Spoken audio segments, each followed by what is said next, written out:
नमस्कार साथियों, आपको जानकारी है कि इस समय पूरे देश के किसान जो 3 कृषि के कानून बने हैं उसको लेकर के आंदोलित हैं और दिल्ली के किनारे, दिल्ली के बाहर रास्ते में बैठे हुए हैं खुले आसमान के नीचे। आज लगभग 55-56 दिन हो गए। उनकी ये मांग है, उनकी ये चाहत है कि सरकार ने जो बिना उनके मांगे, बिना उनके कहे जो कानून बनाए हैं, तीनों कानून वापस लिए जाएं। न्यूनतम समर्थन मूल्य पर कानून बने, एमएफसी पर कानून बने। लेकिन 55-56 दिन होने के बाद भी सरकार आज तक नहीं सुन रही। हम लोगों ने सरकार से भी अपील की, हमारे जैसे बहुत सारे साथियों ने अपील की कि सरकार को अपनी जिद छोड़ करके किसान भाइयों की समस्याओं का समाधान करना चाहिए। इसलिए नहीं ये बात हम कह रहे हैं कि हम एक राजनीतिक दल के आदमी हैं, बल्कि इसलिए भी कह रहे हैं कि हम लोग भी किसान हैं और इस देश के 90-95% राजनीतिक लोग किसान से जुड़े हुए हैं, गांव से जुड़े हुए हैं। वर्तमान में जो सरकार है उसके कुछ लोगों के बारे में हम कह सकते हैं कि उनका किसान से और किसानी से कोई लेना देना नहीं हो सकता है।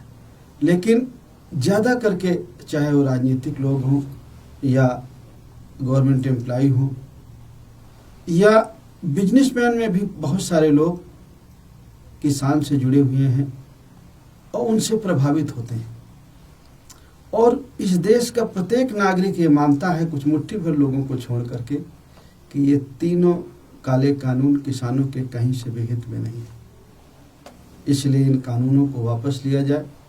और जिस दिन से किसान भाइयों ने आंदोलन किया उस दिन से जन अधिकार पार्टी और भागीदारी संकल्प मोर्चा उनके साथ पूरी तरह है और आज भी हम उनके साथ हैं। किसान भाई हमारे जो भी फैसला लेंगे आंदोलन के बारे में, मैं अपने जन अधिकार पार्टी के साथियों से और जो और हमारे मोर्चे में, भागीदारी संकल्प मोर्चे में जो साथी हैं, उनसे भी मैं अपील करूंगा कि हमको अपने किसान भाइयों के साथ कंधे से कंधे मिला करके चलना है। कि जो रोटी गरीब के लिए, कमज़ोर के लिए, किसान के लिए जो महंगी होने वाली है, उस रोटी को हमें, थाली की रोटी को महंगी नहीं होने देना है। इसलिए किसी भी कीमत में इस कानून को हमें बर्दाश्त नहीं करना है।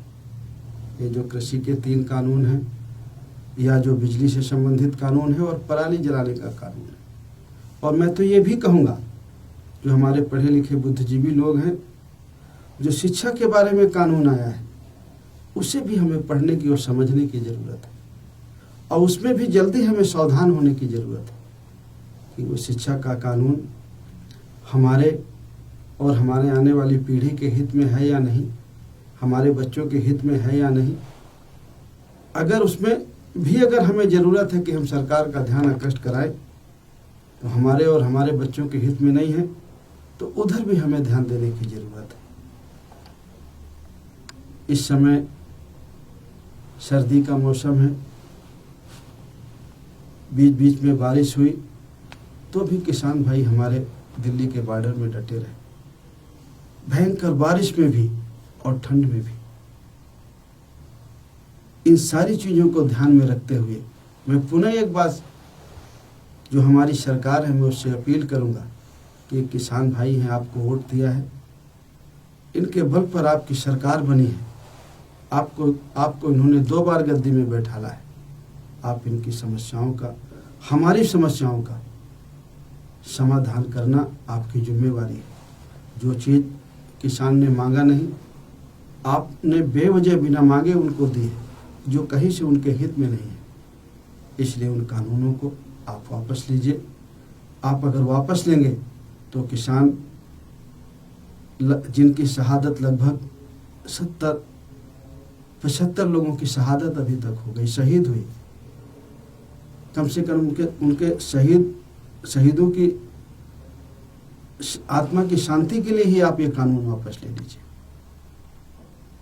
तो मैं पुनः आपसे अपील करूंगा अपनी सरकार से कि ये कानून वापस लें और अपने साथियों से ये कहूँगा कि अगर सरकार ये कानून वापस नहीं लेती है तो हमें किसान भाइयों के साथ डट के खड़े रहना है।